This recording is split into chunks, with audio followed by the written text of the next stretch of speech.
my friends. My name is Michael James Moody. This is my daughter, Cecilia. Cecilia. We are in a Catholic family band called MJM7. We're going to talk about the gospel this Sunday.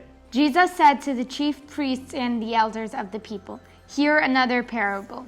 There was a landowner who planted a vineyard. He put a hedge around it, dug a wine press in it, and built a tower. Then he leased it to tenants and went on a journey. When vintage time grew near, he sent his servants to the tenants to obtain his produce.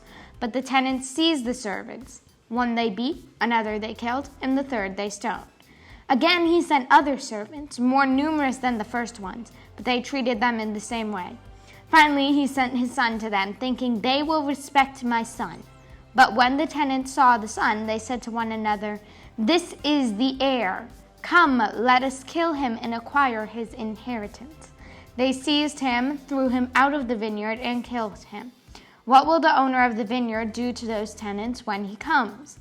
They answered him, "He will put those wretched men to a wretched death and lease his vineyard to other tenants, who will give him the produce at proper times." Jesus said, "Did you never read the scriptures? The stone that the builders rejected has become the cornerstone.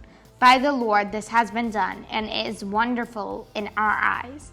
Therefore I say to you, the kingdom of God will be taken away from you and given to people that will produce its fruit."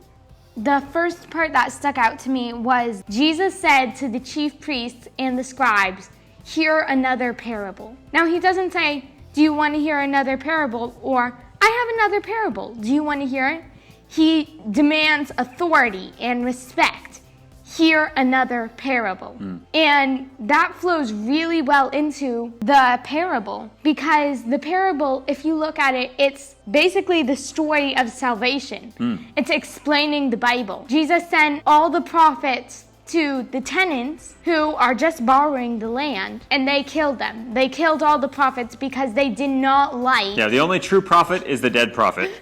And so they killed the prophets because they didn't like their message. And so then he sends his son. The landowner sends his son thinking, "They will respect my son." And guess what they do? They killed Jesus Christ. I've got nothing to add. This girl's got it. So if you have a chance, make sure you go to Mass. And even if you can't, go with God.